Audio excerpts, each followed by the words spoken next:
What's up? Hey, quoi, 4e, 5e épisode, je pense. Salut, Simon. Salut, Mick. Je reçois Simon Kaya aujourd'hui, filmmaker, photographe. Tu te spécialises principalement en immobilier, mais je pense que tu as un gros background. Parle-moi-en, man. Parle-moi-en. Ça passe straight pipe de même. Ouais, direct. Excellent. Ben, écoute, photographe depuis de passion. Fait que, à l'âge de 15 ans, j'ai décidé de m'acheter une petite caméra, une bonne vieille Nikon, puis usagée. Puis je commençais à faire des photos avec des chums, avec à l'école, mettons, personne n'avait de caméra. Là. Fait que là, moi, j'arrivais avec ça, j'avais l'air d'un pro, là, mais je savais aucunement comment ça marchait, on va se le dire.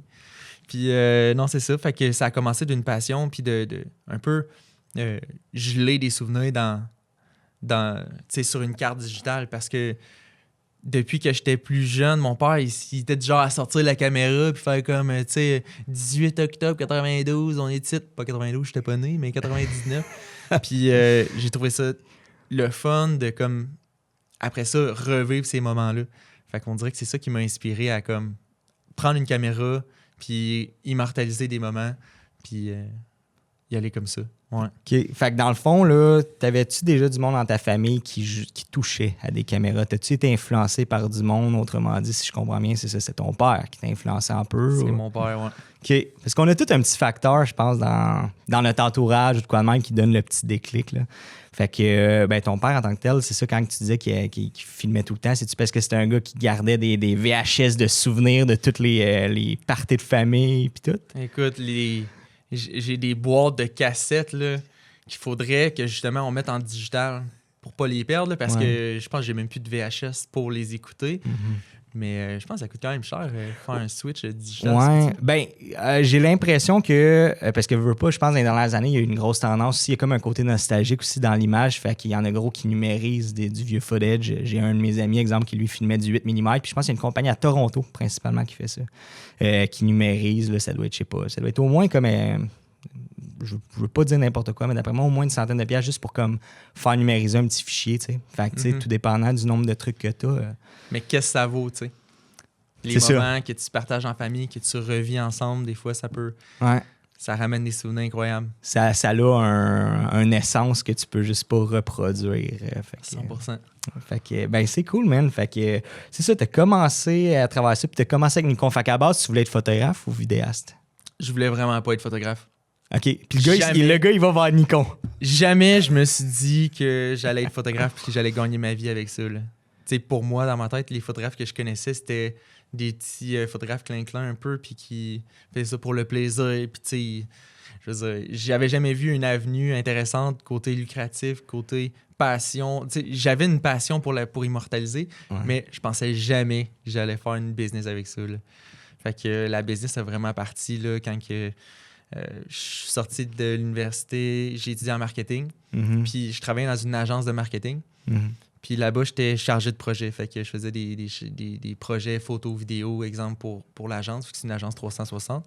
Puis dans cette agence-là, moi et une collègue, on avait comme parti un département photo-vidéo.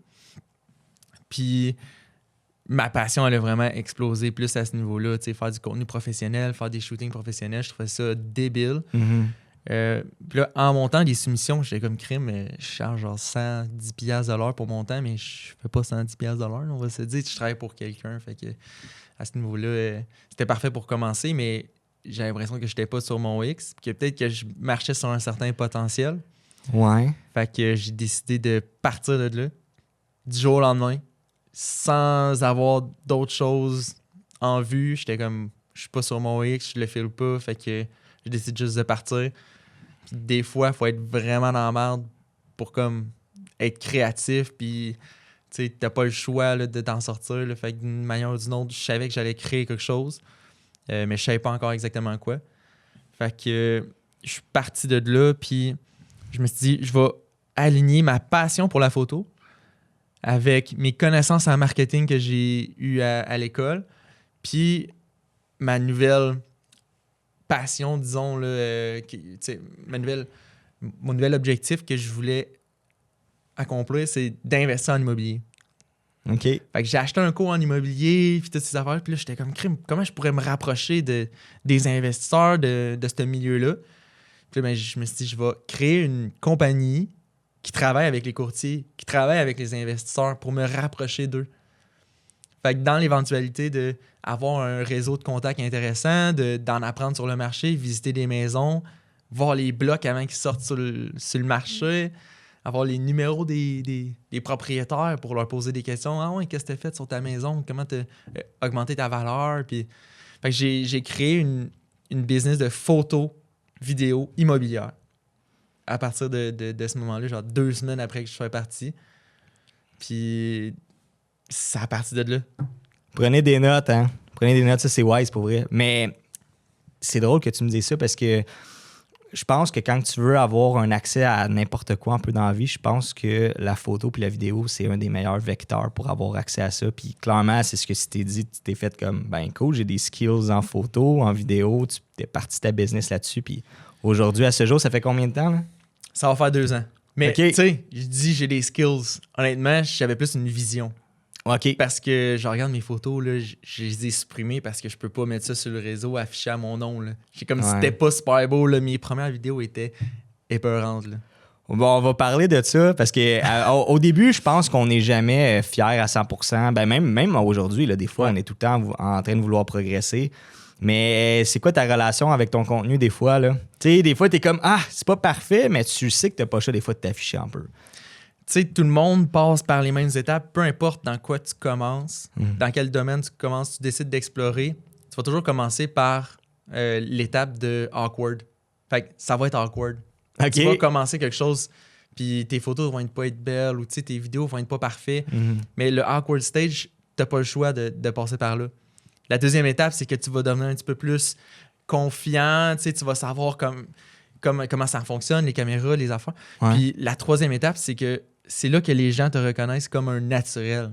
Tu sais, quelqu'un t'a déjà dit Le bon, awkward stage. toi, t'es naturel, tu sais. Toi, t'es un naturel dans qu'est-ce que tu fais. La caméra, tu sais, t'as l'air super bon, t'es super à l'aise, mais t'as pas le choix de passer par toutes les stades. Fait que souvent, même un serveur là, qui a l'air d'un naturel, mais il a commencé par pas savoir son où les tables, il a commencé par savoir comment lire un menu, comment l'expliquer. Fait que c'est juste un processus. Puis quand tu comprends puis que tu acceptes le fait que tu vas avoir un awkward stage, ça te donne le goût de juste sauter, puis d'y aller, puis de passer à travers les étapes naturelles de devenir un pro dans ce que tu fais. Ça, c'est quelque chose que tu as lu, ce principe-là? Ou... Ben, je m'inspire beaucoup de... C'est la première fois que je l'entends, moi, le awkward stage et tout. Je trouve ça intéressant. Là. Ouais. Sûrement que je l'ai déjà vu d'une autre façon. Mais... C'est des podcasts que j'écoute. Là. J'écoute notamment beaucoup Ed Mylett. Ah, OK. Ben je le suis sur Instagram. Là, Je vois beaucoup ces trucs. Là. Fait que Ed Mylett, il expliquait, lui, que quand il a commencé... quand il était serveur, le monde était comme « T'es tellement bon, t'es un naturel. » Mais ils n'ont pas compris que... Ouais. Avant, il était pourri, il connaissait pas ça, là, tu sais. Ouais. Fait que t'as pas le choix de passer par toutes les stages. Ben, des fois, honnêtement, on voit des entrepreneurs ou des speechers puis tout. Puis, tu sais, on considère, on dirait qu'il y avait ça naturellement, comme tu dis, mais en réalité, on comprend pas des fois tout le parcours qu'une personne a dû avoir à faire pour... C'est ça. Des fois, c'est surprenant là, à y penser de même, mais pour avoir 10 ans d'expérience, là, ça prend 10 ans. Ben oui. Ouais, littéralement. Non, vrai. Des fois, c'est ça. On oublie le fait que ça prend des heures, ça prend des erreurs, ça prend des... Tu sais, le propriétaire de Honda, qu'est-ce qu'il disait, c'est que success is 99% failure. Okay. Des fois, il faut juste être bon dans 1%. C'est là qu'on strike gold, c'est là qu'on trouve notre passion, c'est là qu'on trouve notre marché, puis qu'on a un réel succès. Ça prend beaucoup de failure avant. Il y a un autre quote que j'aime beaucoup. Là, c'est un livre, en fait, là, ça s'appelle Ready, Fire, Aim. Okay. Fait que ready, tu te prépares, tu tires, puis après ça, tu t'ajustes. Parce que les gens, souvent, ils vont geler sur le fait qu'il faut qu'ils se préparent, il faut qu'ils planifient, pour planifier avant de passer à l'action. Versus que la meilleure façon d'avancer, c'est de comme avoir une vision, tu te lances, tu passes par ton awkward stage, tu apprends, tu deviens meilleur, puis avec le temps, tu vas devenir un pro dans ce que tu fais ou la référence. Mais tu n'as pas le choix de te lancer dans le vide. C'est comme ça que tu avances. C'est comme ça, l'autre bord de ta peur. C'est vrai. Il y en a beaucoup qui ont peur. J'ai déjà rencontré du monde dans ma vie qui comparait un peu où ce qu'eux voulaient aller. Puis moi, quand j'ai commencé mon brand en 2012, quoi de même, tu fais des erreurs au début. Puis, veux pas, je pense, tu te mets un peu face au jugement des autres parce que tu essaies des trucs, toi, contrairement aux autres. Puis plus que les gens te critiquent, plus qu'au final, tu réalises qu'eux, ils s'essayent pas. Tu checkes ça 10 ans plus tard, puis il y a du monde qui n'ont toujours pas parti. Puis tu vas remarquer que les gens qui vont te juger, souvent, sont pas plus avancés que toi. Non. Les vrais entrepreneurs de ce monde comprennent le concept que tu pars, tout le monde part à la même place. Puis quand que tu vois quelqu'un qui a du cœur, puis qui a du cran, puis qui veut, puis qui a une passion, puis qui a une vision, un vrai entrepreneur va le comprendre, puis il va t'encourager. Souvent, les gens qui vont te décourager, c'est pas des gens qui ont nécessairement passé par ce processus-là. Absolument. Puis anyway, toi, en tant qu'entrepreneur, puis tu sais, parle-moi du genre de personne que tu tiens dans ta vie, parce que je pense que c'est super important. Là, tu me parlais de Ed Mylett, mais tu sais, moi, ce que j'avais retenu de lui, c'est le principe du thermostat. Je pense que je t'en avais parlé, là. Tu sais, de comment est-ce que tu te laisses influencer par la température de la pièce, c'est où est-ce que tu vas être. Si tu as envie d'être un 20 degrés, ben tiens-toi dans une pièce qui va... Et tu vas t'adapter, sinon tu vas te cool down en fonction de ton environnement, les 5 personnes avec qui tu te tiens, tu sais. Fait que toi, exemple, les gens avec qui tu aimes te tenir, qui te challenge, c'est quoi ton mindset là-dessus? Écoute, c'est sûr que plus tu traînes avec des gens qui ont un mindset élevé, plus que ça va déteindre sur toi. Mm-hmm. Fait que mon cercle d'amis a vraiment évolué avec le temps. Je dis pas changer parce que, tu sais, c'est pas mal en soi des fois de laisser des personnes, pas de côté, mais de passer moins de temps avec certaines personnes qui peut-être t'aident pas à devenir la meilleure version de toi-même. Je suis 100% d'accord. T'sais, même que ce soit un parent ou un ami de longue date. Ouais. Des fois, tu peux un peu... tu peux passer du temps avec ces personnes-là pareil. Mais de choisir le nombre de temps que tu vas passer avec eux, c'est un peu... Comme, ça a l'air un peu cruel dans un sens, mais c'est pas cruel parce que c'est ce qui va te faire évoluer. C'est ce qui va te faire changer. Puis l'environnement dans lequel que tu vis, les choses autour de toi qui je sais pas, qui te font avoir des mauvaises habitudes, qui t'empêchent d'aller au gym, qui t'empêchent de te lever le matin. Comme moi, j'ai arrêté quand même de boire de l'alcool parce que c'est quelque chose, je trouvais, qui m'empêchait d'avoir une image claire dans ma tête, ouais. une vision, être sur mon X, être tout le temps on point. On dirait que j'étais pas dans ma zone quand que je buvais. Fait que c'est sûr que j'ai délaissé une couple d'amis, mais il y a aussi un principe que j'aime bien là, de laisser mourir certaines choses pour en faire renaître d'autres. C'est vraiment important des fois de faire le point entre « OK, j'ai assez vécu de ça » ou « Je suis prête pour un switch ». Tu laisses mourir cette version-là puis tu commences un nouveau chapitre. C'est une des seules façons aussi de passer à un prochain niveau en tant qu'être humain. Puis pour moi, ça a été de rejoindre des groupes d'entrepreneurs. Fait que qu'est-ce que je veux pour mon mindset? C'est d'être inspiré par des gens qui ont passé peut-être par un processus comme le mien, qui ont vécu, qui ont parti de zéro puis qui sont rendus successful, je vais m'inspirer de gens qui ont une belle vie, qui sont quand même aisés financièrement, qui ont des belles relations, des belles connexions avec des gens qui sont des bons parents, qui sont des gens en santé. Moi, je thrive d'être dans un environnement où est-ce que ces gens-là vont aller. Fait que j'ai fait avec mon coach, on a beaucoup travaillé sur la visualisation. Fait que c'est quoi la meilleure version de toi-même, mettons, là, que tu te dis dans 10 ans ou dans 15 ans? C'est quoi le mic que tu te dis, là, wow, ça, c'est le mic ultime? Qu'est-ce qu'il fait? Qu'est-ce qu'il mange? Si tu décortiques sa journée, là, à qui parle le matin? Comment il se réveille? C'est quoi ses habitudes? Où est-ce qu'il traîne? C'est quoi son char? C'est quoi ses... Quand tu décortiques toutes ces choses-là, tu peux les appliquer une à une à partir de demain matin. C'est vrai. Puis c'est pas nécessairement de qu'est-ce que tu as dans la vie, c'est de qui tu deviens. Puis si tu deviens la personne qui est successful, que tu as créé, que tu as visualisé, tu vas avoir qu'est-ce que cette personne a là. Ouais. C'est qui que tu deviens qui est le plus important. Ben, ça fait du sens parce qu'au final, au même titre que tu peux développer une mauvaise habitude, puis tu peux bâtir aussi cette bonne habitude-là aussi. Là. La meilleure version de toi-même, c'est à force de visualiser chacune de tes journées.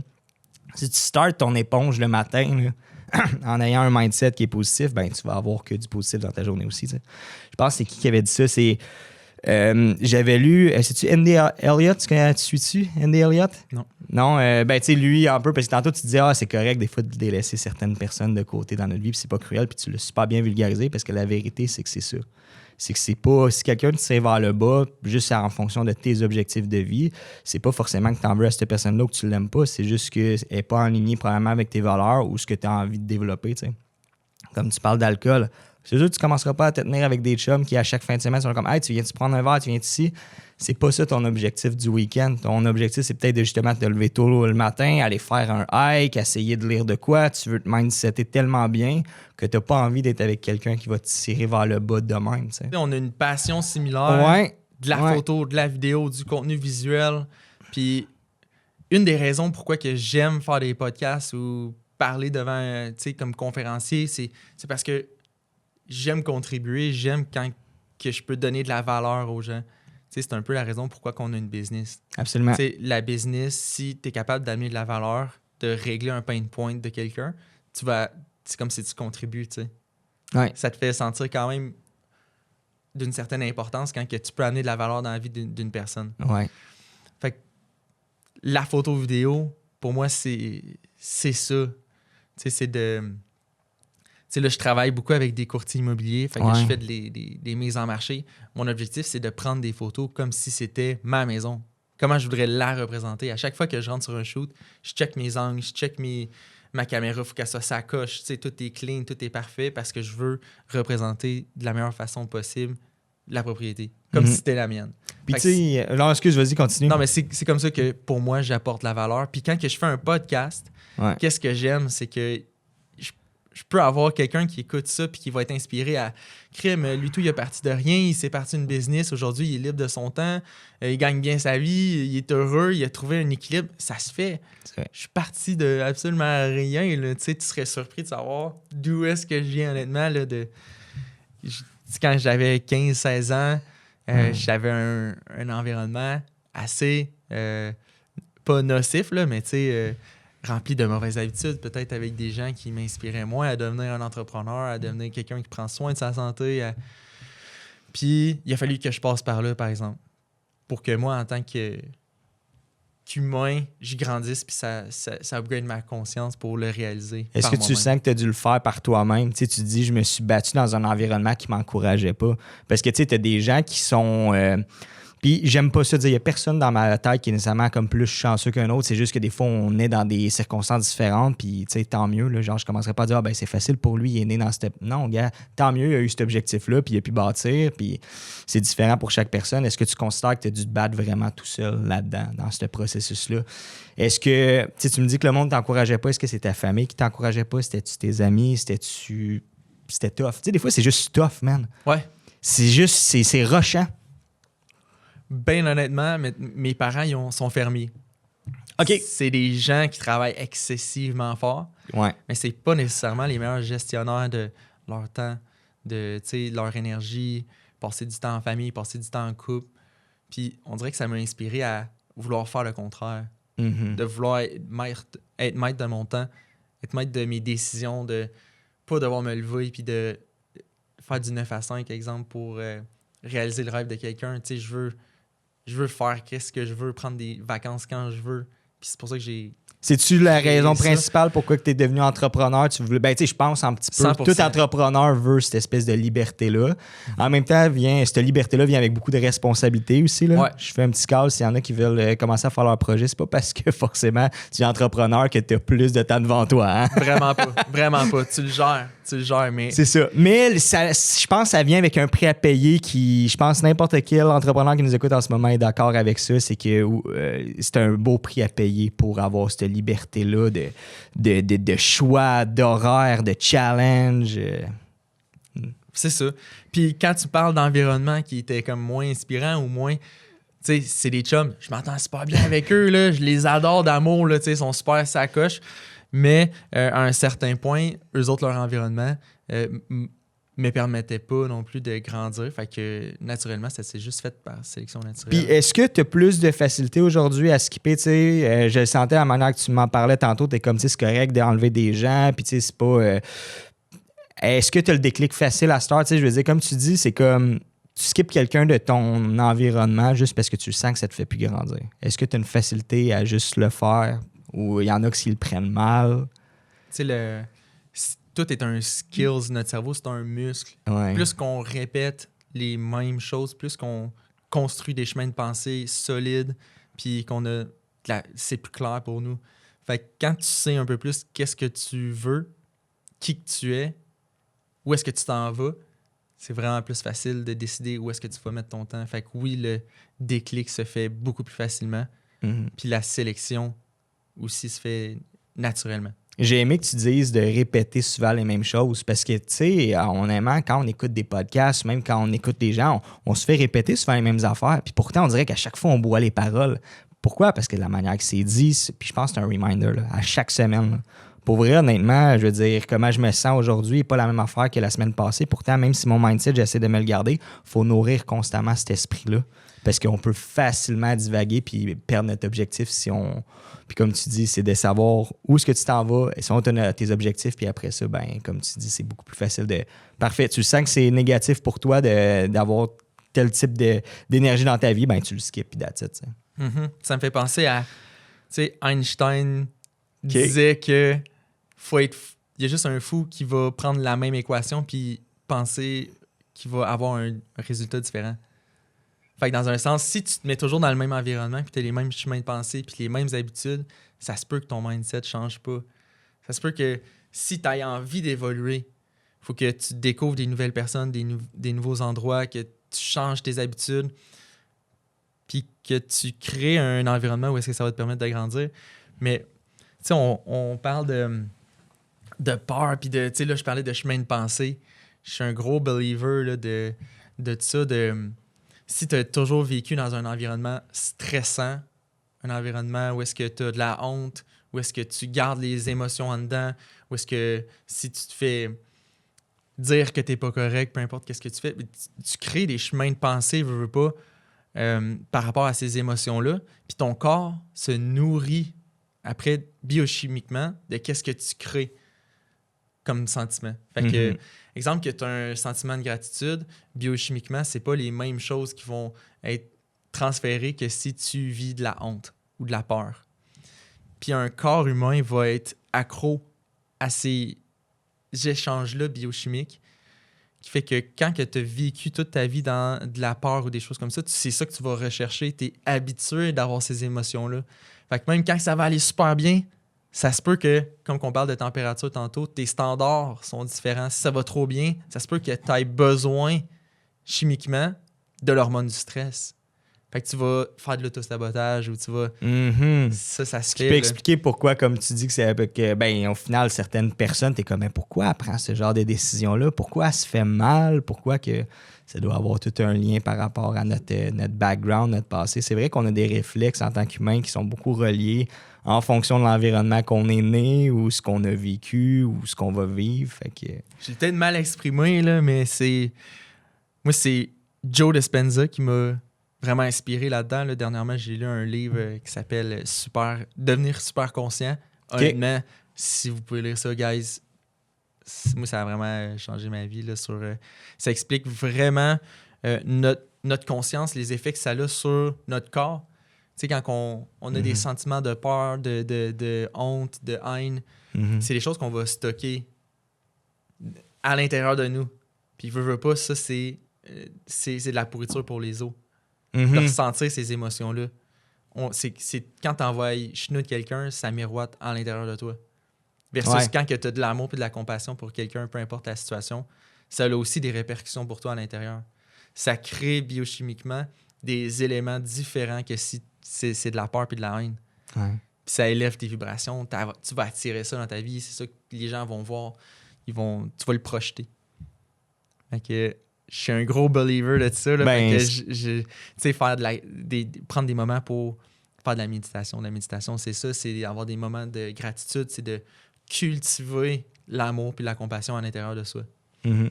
Je vais revenir sur un point parce que tu parles justement de méditation, on parle de visualisation. Tantôt, je savais juste pas comment l'exprimer. Mais l'idée, c'est que quand on parle d'être une éponge le matin, c'est qu'exemple, on prend l'idée, tu te couches avec ton téléphone. Puis si la première chose que tu fais en te levant, c'est que tu commences déjà à juste comme scroller. Premier réflexe, tu arrives sur Facebook, peu importe, tu commences à scroller. Ce que tu envoies comme signaux à ton cerveau, c'est le fait de... Tu commences déjà à comparer peut-être ta vie avec celle des autres. La chose qui est le plus important, c'est comment tu vas te sentir toi le matin puis comment est-ce que tu visualises ta journée.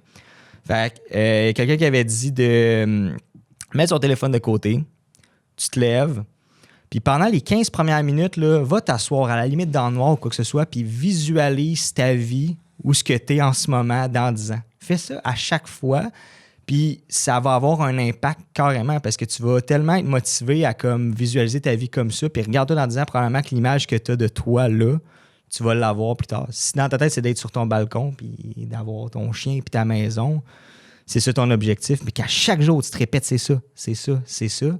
Dans 10 ans, il y a des fortes chances que tu l'aies. Parce que tu nourris ton cerveau avec déjà cette idée-là.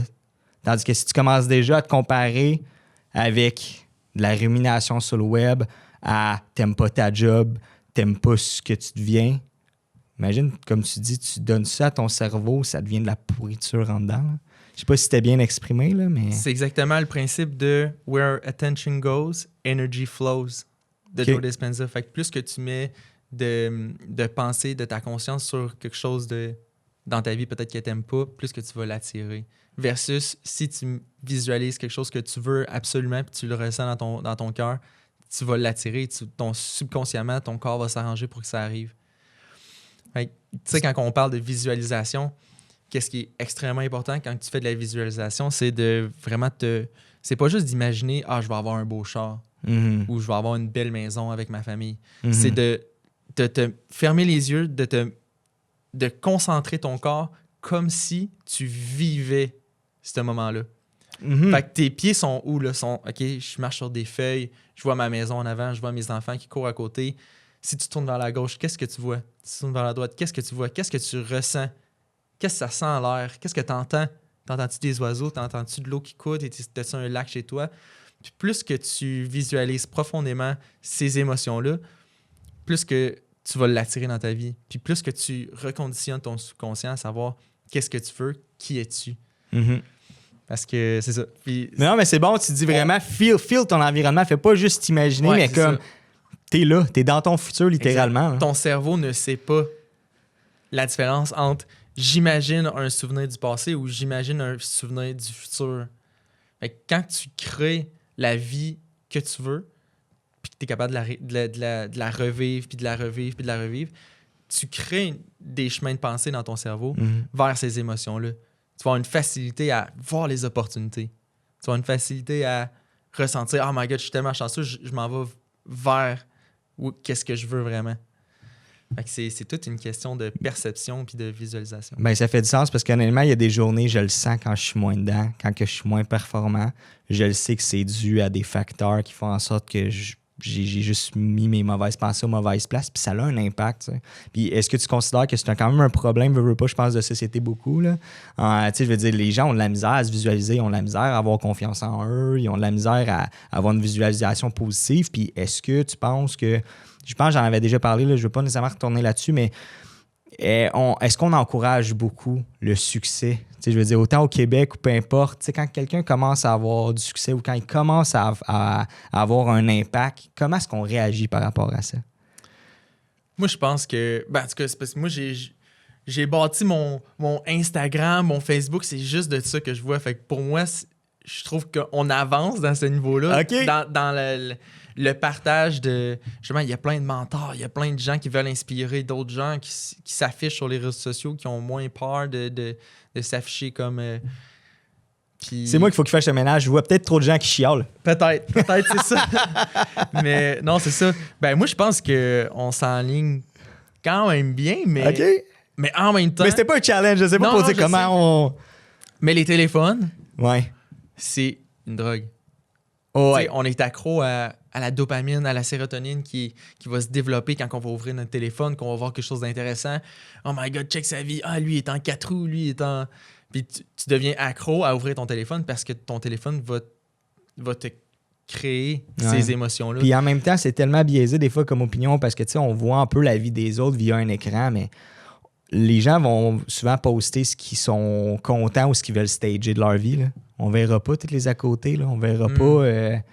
Fait que, tu sais, on dirait quand tu arrives, t'es comme à Calvin. Quand tu checkes un post Instagram, tu fais juste voir des posts heureux puis de développement personnel. Tu vois pas tout ce qui s'est passé entre, là. Tu sais, on parlait tantôt de gens de comment, tu sais, c'était pas le meilleur serveur au début. Tu sais, les gens, même dans nos business, on montre nos progrès, on montre nos bons coups, mais on va pas poster tout le temps nos mauvais coups, là. Non. Fait que les gens, ils réalisent pas à quel point que c'est un long parcours. Puis d'autant que je comprends que c'est nocif. Tu sais, ça peut être nocif, les réseaux sociaux et tout ça, autant que ça peut être bon. Mais c'est tellement accessible qu'on dirait qu'on se crée nous-mêmes une fausse identité de c'est quoi la réalité. Ouais. Tu sais, à force de baigner dans les réseaux sociaux, c'est facile de se créer une réalité de « Oh my God, je suis pas là. Je suis pas encore... » tu sais. Ben, on voit peut-être un peu comme une game aussi. Tu sais, je veux dire, dans le sens que quand je parle de ça, c'est dire, t'es comme OK, parfait, c'est le même, il faut que j'agisse pour que ça fonctionne. C'est médias sociaux, tu sais, mais en réalité. Mais Ouais, la ligne est mince, là. Ça n'a jamais été aussi facile d'avoir de l'aide, par contre. Parce que si tu fais une recherche sur YouTube, là, Ouais. tu sais, mettons, je lance ça comme ça, j'ai jamais fait de cours en photographie. J'ai jamais fait de cours en vidéographie. Same here. J'ai jamais fait de cours en montage. Tout ce que j'ai appris, je l'ai appris sur Google, sur Team YouTube, guys. là. Team YouTube. Non, mais YouTube, c'est la vie pour une elle. encyclopédie d'informations incroyables, de mentors qui donnent de l'information gratuite. Si tu veux avoir des références pour devenir un meilleur chum, tu peux en trouver des millions. Si tu veux être un meilleur photographe, si tu veux être un meilleur entrepreneur, si tu veux être meilleur avec ta finance, si tu veux être meilleur avec le sport, comment t'entraîner pour un triathlon. Ouais, ben la valeur aussi de YouTube là-dessus. est rendue incroyable. Là. Je veux dire, c'est rendu une business en soi aussi. Fait que le monde qui se font payer pour être un YouTuber crée du contenu de qualité. Ils n'ont pas le choix, en fait, de créer du contenu qui a de la valeur parce que pour le fun, y a-tu des YouTubers qui t'inspirent? Parce que là, je veux faire un parallèle. On parle beaucoup de mindset, c'est super beau. Puis là, on va s'en aller vers le filmmaking, OK? Parce que là, on parle, c'est jamais rendu aussi facile d'avoir accès sur le web à des trucs. Ce qui est un gros avantage pour notre milieu, on va se le dire, vu que maintenant, c'est rendu un axe de communication tellement important puis facile d'accès, c'est que toi, ça te permet d'ouvrir un marché complètement via l'immobilier parce que le monde se sert beaucoup de leurs médias sociaux pour faire la promotion. Bon, je reviens au début là, pour pas me perdre, excusez mon coq à l'âne. Des YouTubers qui t'inspirent, exemple, toi, en photo, en vidéo, ou à la limite même en mindset, c'est qui t'a vraiment fait le déclic de vouloir apprendre plus sur le web? C'est vraiment un mix de plein de personnes. OK. Donne-moi ton top 3. Ben, honnêtement, je pourrais même pas te dire leur nom. Là. Alors, OK. Je vais écrire... je m'achète une nouvelle caméra, puis là, ben, j'hésite entre certains modèles, fait que je vais écrire directement sur YouTube tel modèle versus tel modèle. Puis là, ben, je vais écouter, mettons, 7-8 vidéos de comparatifs, de comment ils les utilisent, puis après ça, ben... Je sais pas pour toi, mais souvent, des fois, tu le sais dans les premières minutes, si ça t'accroche pas la manière qui te le raconte. Le moment t'es comme, non, man, tu tournes toi autour du pot, puis moi, je skip souvent. Ouais. Il y a des fois que je veux que ça aille droit au but, puis des fois, je veux que tu ailles plus dans des détails. Là. Mais ouais, c'est intéressant pareil. Mais c'est vrai que YouTube, c'est une Christie de bonne école. Parce que, je veux dire, moi, personnellement, j'avais pas les moyens de me payer un cours en montage. C'est ça qui a fait en sorte que j'ai appris par moi-même beaucoup. Là. Ça a créé des frustrations beaucoup dans l'industrie parce qu'il y en a qui ont tellement payé, on dirait, à une époque pour avoir des cours. Puis après ça, t'as comme des plus jeunes qui sont arrivés dans le milieu avec des connaissances sur le web. Puis pour eux, il y en a qui ont fait « Ah, c'est pas une vraie école. » Puis à Star, ben, clairement, c'est rendu... Ouais, il y en a gros qui ont build une audience aussi en donnant du stock gratuit. Puis qu'après, tu peux avoir un suivi plus proche. Puis ça a une grande valeur. Plus que ça a de valeur, plus que ça... Puis moi, j'ai pour mon dire que... Si, exemple, tu arrives et tu es prête à donner tes conseils gratuitement, il y en a qui font comme moi, je ne donnerai pas mes trucs. Ouais, mais si tu es capable de donner 10% de tes connaissances gratuitement ou 5%, peu importe, à ton audience sur le web, je pense qu'au contraire, ça montre que tu en connais encore plus, que tu n'as pas peur de donner du value. T'inquiète pas, si t'as peur de donner des conseils à quelqu'un juste parce que dans ta tête, tu veux pas lui donner tes secrets, c'est toi le pire. Parce que s'il veut, ben il y a du monde comme nous autres. On est parfait, pas de trouble, je vais aller l'apprendre par moi-même sur le web. Les gens ont cette capacité-là. T'sais. Ouais. Puis tu vas trouver aussi sur YouTube, je dis, là, ou ça peut être sur Instagram ou sur Facebook, des personnes extrêmement nichées sur ce que tu veux apprendre. Ouais. Par exemple, moi, j'ai voulu comme être une machine en editing, photo, immobilière, HDR. Fait que j'écris ça sur YouTube. Il y a genre 14 000 vidéos sur comment exactement, c'est quoi le process, quel logiciel tu as besoin, comment le faire step by step.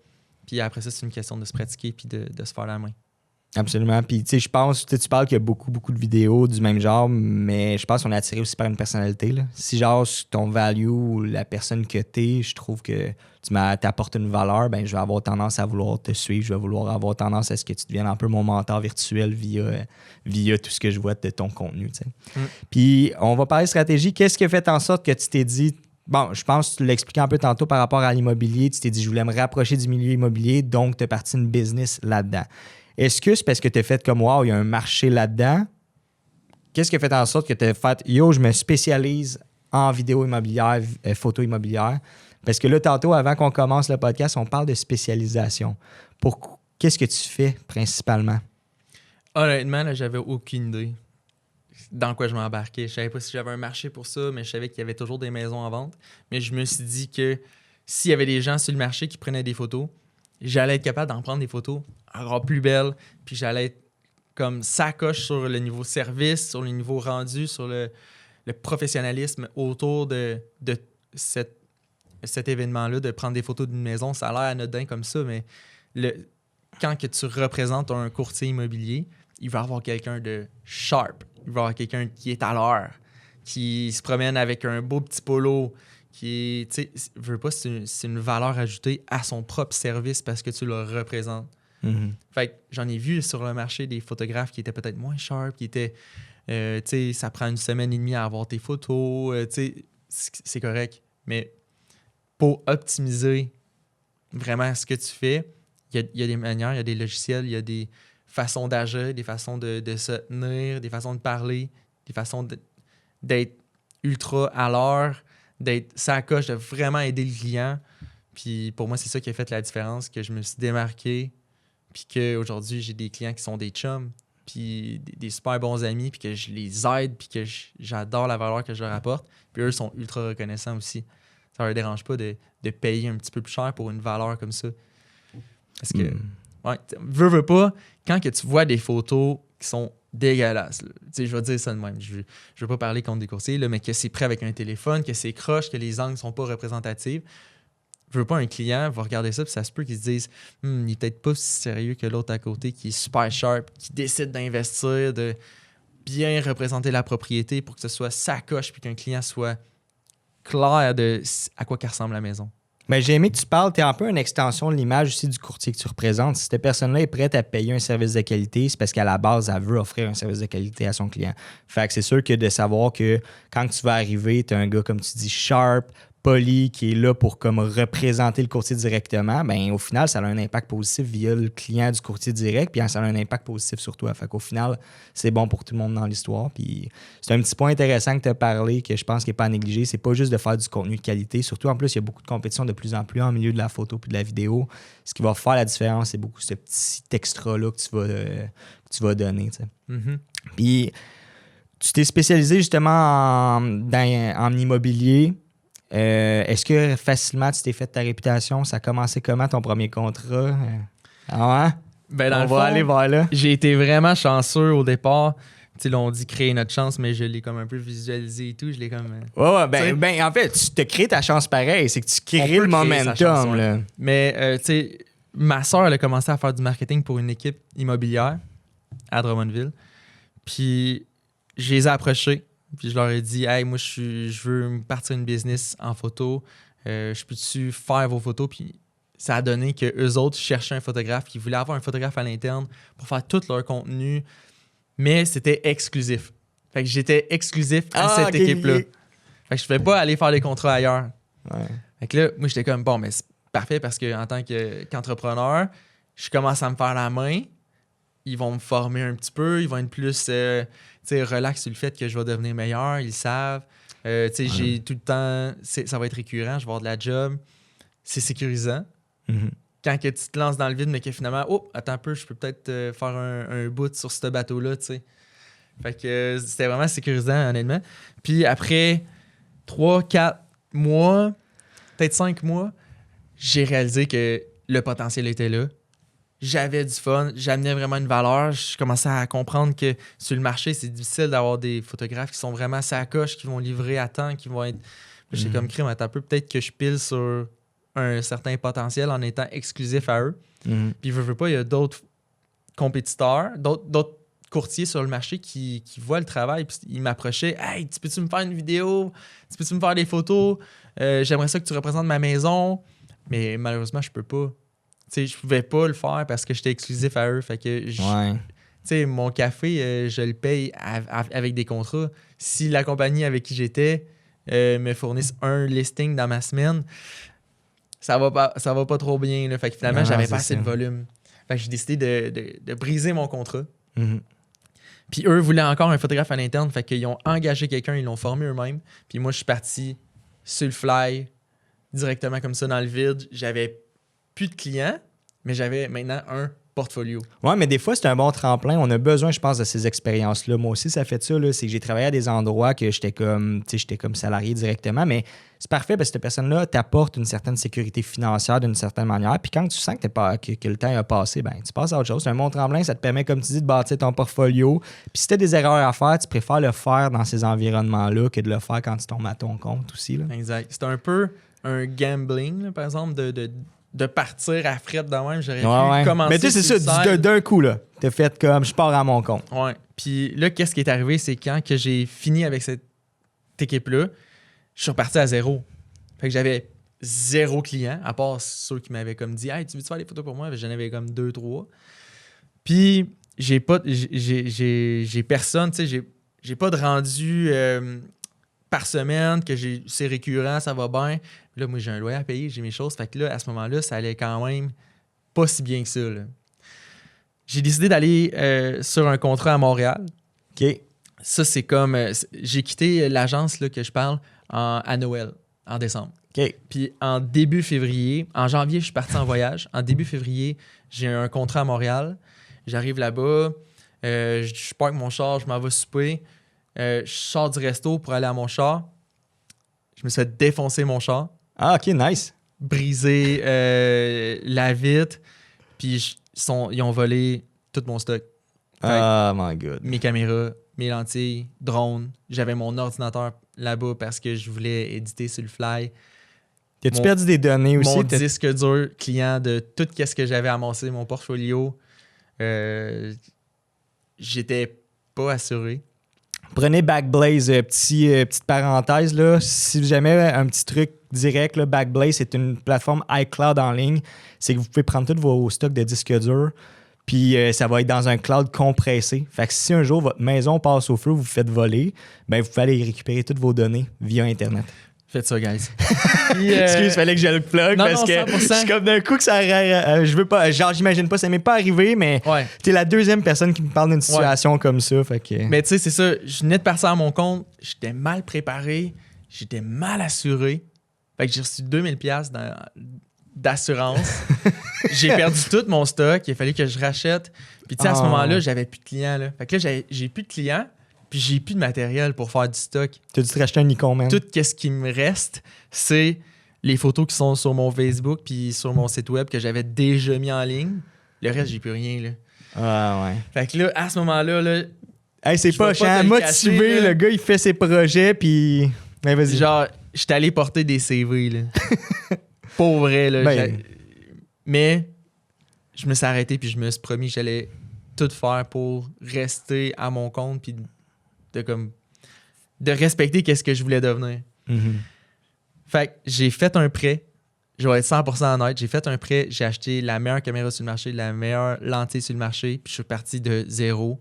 Je faisais 12 heures de porte-à-porte par jour dans toutes les agences. Victo, Trois-Rivières, Drummond, Saint-Hyacinthe. J'étais allé voir toutes les agences que je pouvais. J'allais dans les bureaux de courtiers, je leur donnais des cartes. Hey, je suis seul, non. Je m'appelle Simon, je fais du contenu sacoche. Est-ce que je peux te faire un shooting gratuit? Est-ce que je peux, en échange d'une référence? Puis ça a pris 2 semaines. Ben, j'ai fait ça pendant 2 semaines non-stop. Puis j'étais comme j'étais dans le fond du baril, là, tu sais.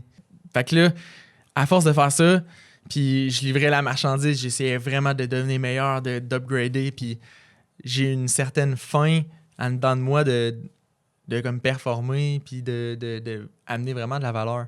Puis à ce moment-là, j'avais aussi un coach entrepreneurial qui me montrait comment développer mon mindset, comment je lisais des livres, j'écoutais des podcasts tous les jours, juste pour build un peu le mindset d'entrepreneur, puis parce que je savais que c'est ça qui allait m'amener à avoir une entreprise prospère. Parce que l'entreprise ne va jamais dépasser l'entrepreneur. Tu sais, si tu n'as pas le mindset d'avoir une business qui roule et qui fonctionne, ça ne marchera pas.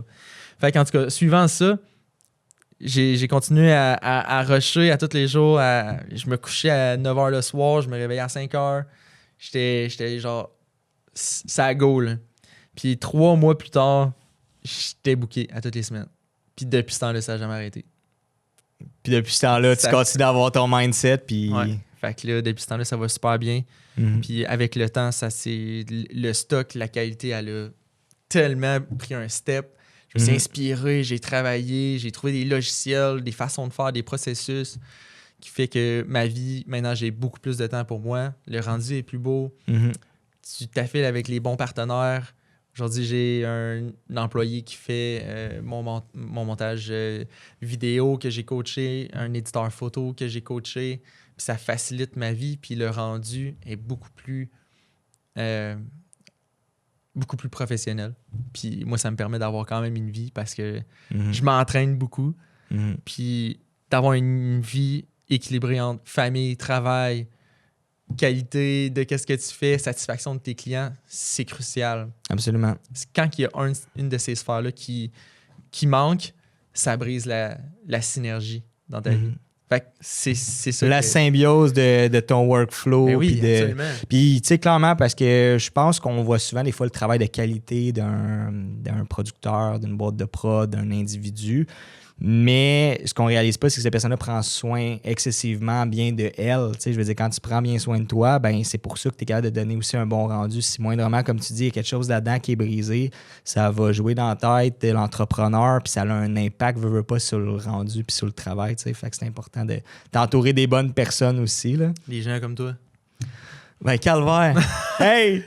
Non, mais pour vrai, honnêtement, tu as totalement raison. Je pense que dans notre domaine, il faut se tenir les coudes entre entrepreneurs. Puis, tu sais, je veux merci pour vrai. Je suis content. C'est une belle discussion par rapport à ça. Puis, c'est du gaz. Je pense que c'est du gaz pour l'esprit de s'envoyer cette vibe-là. Puis, toutes ces... T'es meilleur pour t'exprimer que moi, c'est sûr. Ben non, arrête. Tu comprends ce que je veux dire, là? Mais non, mais tu sais aussi, faut pas avoir peur de s'exprimer de la façon que ça sort. C'est vrai. Tu sais, de te montrer vulnérable. Ouais. C'est une des meilleures façons aussi de te rapprocher des gens, c'est en étant vulnérable. Parce que tu te rends compte que finalement, c'est pas si rose que ça. Tout le monde a passé par des moments difficiles, des moments dans le fond du baril. Puis c'est la force de comment tu t'es relevé. C'est vrai. Qui montre vraiment la force d'une personne. Puis tu sais, des fois, tantôt, on parlait en tant que tel d'avoir du contenu de qualité. Tu sais, je parle de contenu de qualité, mais je parle de juste comme sortir le meilleur de nous-mêmes. Puis tu sais, quand on arrive sur des plateformes, sur les médias sociaux ou sur notre site web, puis pour sortir notre contenu, là, je vais parler en tant que photographe puis vidéaste, là, c'est que des fois, t'es comme, t'as peur du jugement des autres par rapport au milieu, tu sais. Puis t'as peur des critiques, mais au final... On parle de gens que ceux qui vont critiquer ton travail ou quoi que ce soit, c'est des gens qui eux-mêmes n'oseraient pas le faire. Tu sais, tu parles de miroir, mais au final, quand quelqu'un dit « Ah, check l'autre qui essaie de parler, check l'autre qui essaie de faire son gourou, check l'autre qui essaie de faire son intéressant », étrangement, des fois, il y en a que ça peut passer à travers. Là. Je pense qu'on l'a tous déjà fait, là, des fois. Mais quand on est challengé par rapport à qu'est-ce que quelqu'un fait sur le web, est-ce que c'est parce qu'au final, on a peur nous-mêmes de le faire? Des fois, on a peur de s'afficher aussi parce qu'on est gêné. Ouais. Mais parce que, tu sais, quand que, exemple... Syndrome de l'imposteur aussi? Ben oui, 100%.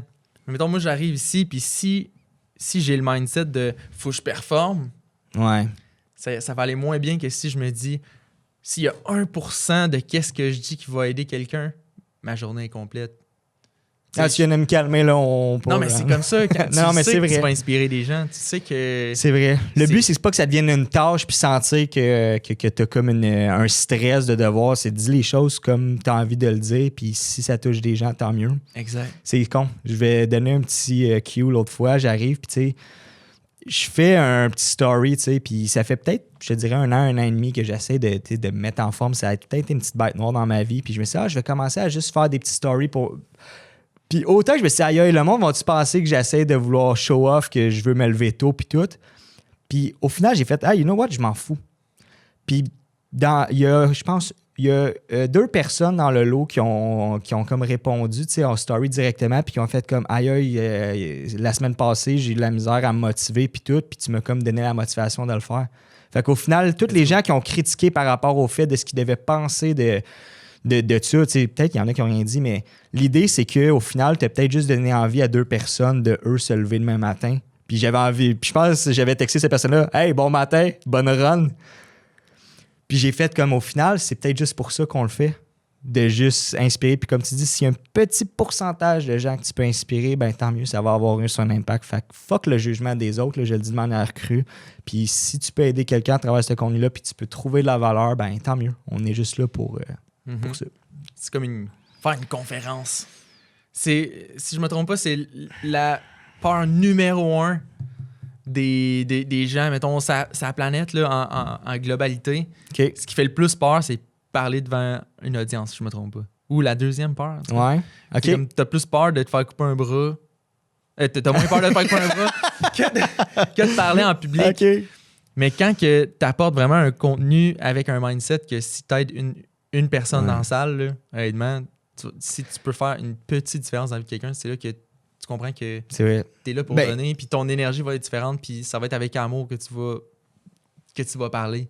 C'est vrai, parce que faire une conférence en tant que telle sur un sujet, c'est une chose, mais faire une conférence puis dire aux autres comment se motiver, c'est pas évident, parce que je veux dire, au final, tu te mets à nu vis-à-vis les gens de comme dire « Hey, je te donne des conseils pour comme bien réussir ta vie », mais le monde sont tellement comme...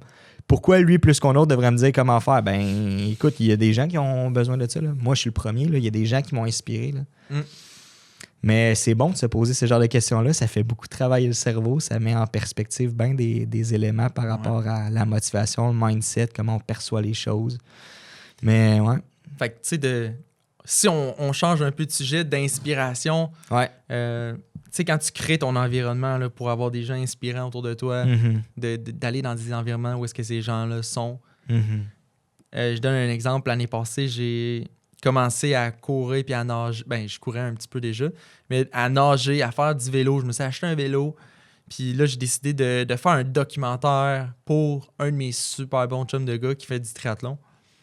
Puis j'étais comme, tu vois, je vais faire un film mémoire pour qu'il se souvienne de son parcours. Puis lui, il faisait une levée de fonds pour l'Association pulmonaire du Québec. Puis je trouvais ça tellement insane. J'étais comme, je te le fais gratuit, je le fais par passion, je le fais pour t'aider. Puis dans le processus de filmer dans son entraînement, puis lui, dans le fond, il faisait un Ironman. Fait qu'il a fait le Ironman Tremblant. Beau documentaire, by the way, je l'ai vu. Puis c'est ça a juste parti d'une passion. J'ai décidé de le faire sur le fly.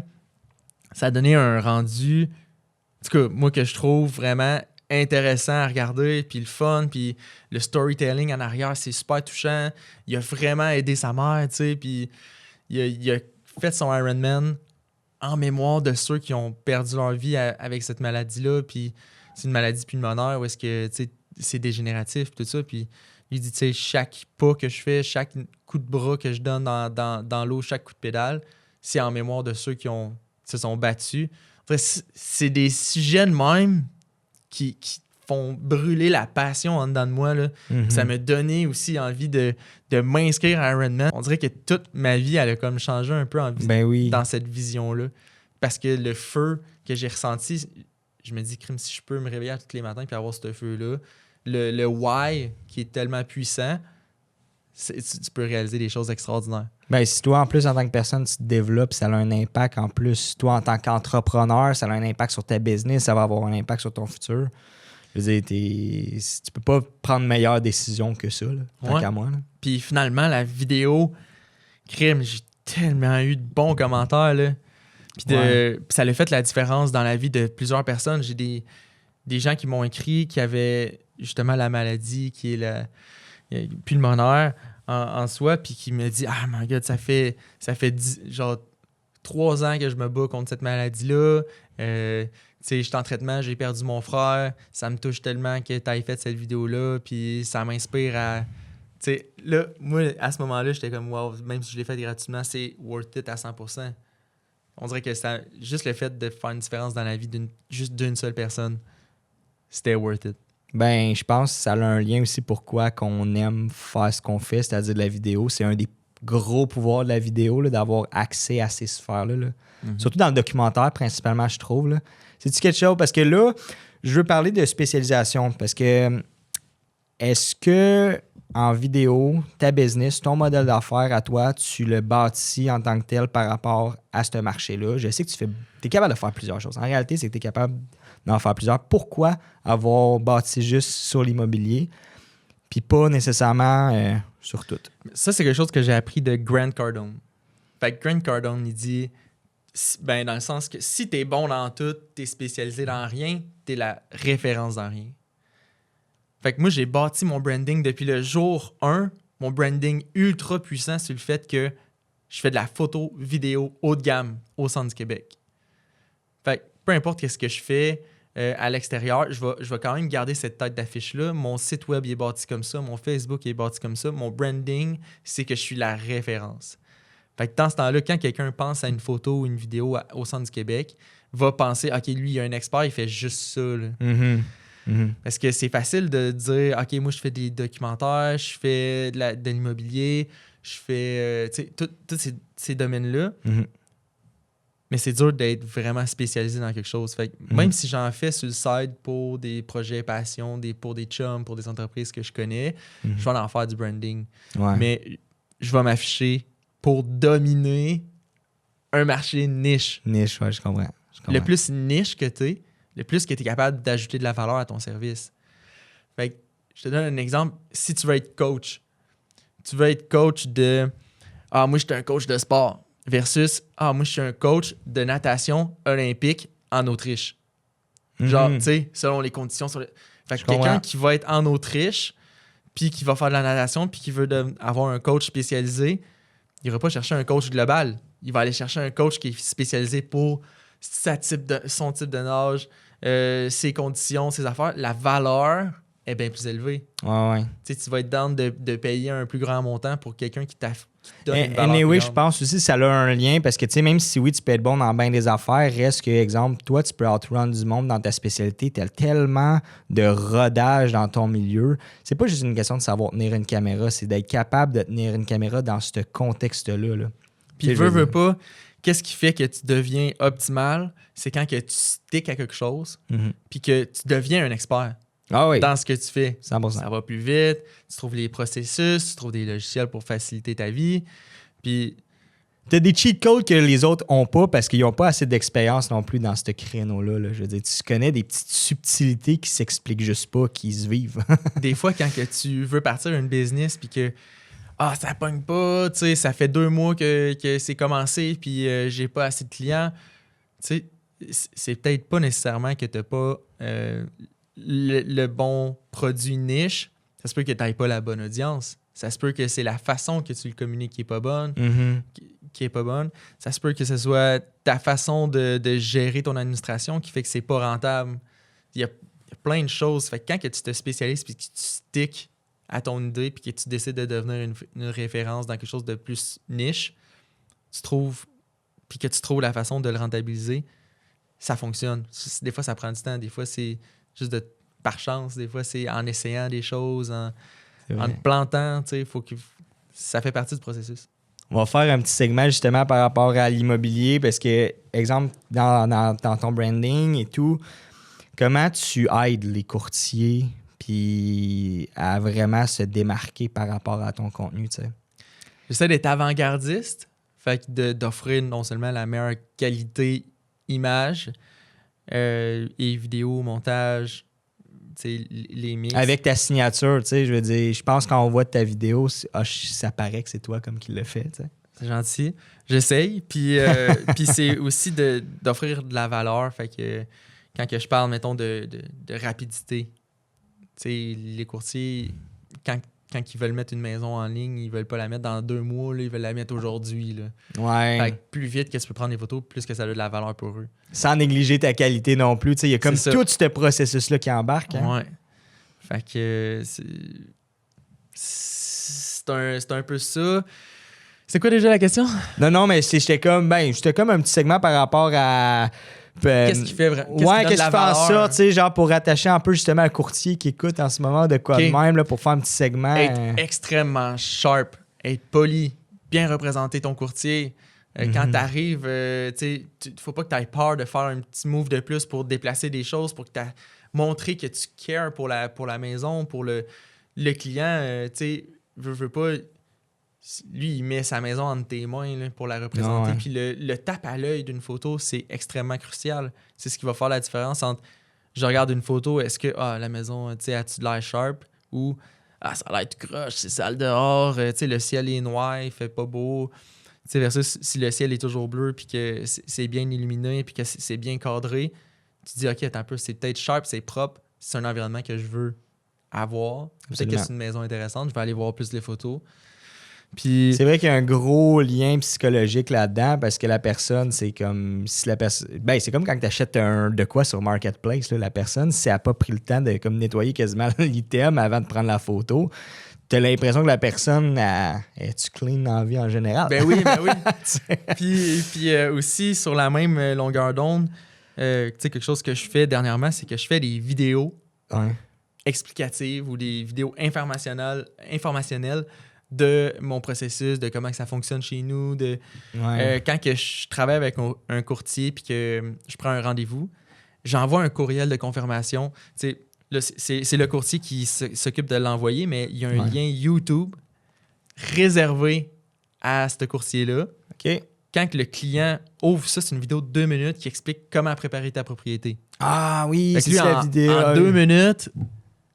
Il se pose pas de questions. En 2 minutes, il sait exactement avec des éléments visuels, avec des exemples, avec il sait quoi faire, là, le client. Fait qu'il se sent en bonne main. Il sait que ça va être sharp, ça va être professionnel. Puis dans la vidéo, j'explique que le but de la vidéo, c'est de vous aider à vendre votre propriété. Fait qu'il se sent responsable, puis il va m'aider. Fait que moi, quand j'arrive, ça va plus vite, la maison est plus clean, tout le monde est plus heureux. Absolument. Puis le client a contribué, puis il sait que ça va être sa coche. Merci Simon pour ta visite. Je sais qu'on a appris juste à se connaître via un peu ce qu'on travaille via le web. Puis je pense qu'on avait un intérêt de vouloir essayer d'en apprendre un peu plus l'un sur l'autre. Ça a été un bon premier jet. Fait que j'espère qu'on va avoir l'occasion de reparler. Puis si tu veux, on va peut-être pouvoir faire d'autres segments si jamais le monde a envie d'entendre plus. Parler par rapport à des conseils dans l'entrepreneuriat dans le milieu du filmmaking, ça peut être... ça va toujours évoluer, puis ça va toujours changer, puis ça va me faire plaisir, honnêtement. Ouais. Mick, moi, je t'apprécie comme gars, je t'apprécie comme professionnel. C'est sharp, qu'est-ce que tu fais? Genre, je suis fier, honnêtement, de participer à ça. Puis, man, c'est pareil un bon pour moi. host, honnêtement. J'essaie de faire de mon mieux. C'est pas parfait, là. Puis en plus, c'est tellement drôle parce que pour être honnête, pour rapper ça, là, en plus, cette semaine, ça bouillonnait un peu. Puis de devoir après ça, comme, OK, cool, tu tombes dans un podcast, puis là, tu as un rôle à jouer ou peu importe. Puis là, tu essaies d'emmener une discussion. Puis après ça, essayer de donner de la valeur. Bref, c'est un beau milieu qui brasse beaucoup, mais qui apporte tellement. Puis je suis content que tu sois venu. Tu étais l'invité qu'il me fallait en plus cette semaine. Puis là, ils viennent de me grinder parce que je vais avouer, j'avais un petit down en plus cette semaine. Je manquais un peu de sommeil. Puis là, ils viennent de me redonner de l'énergie, ce gars-là. On est reparti. Merci, mon gars. Let's go!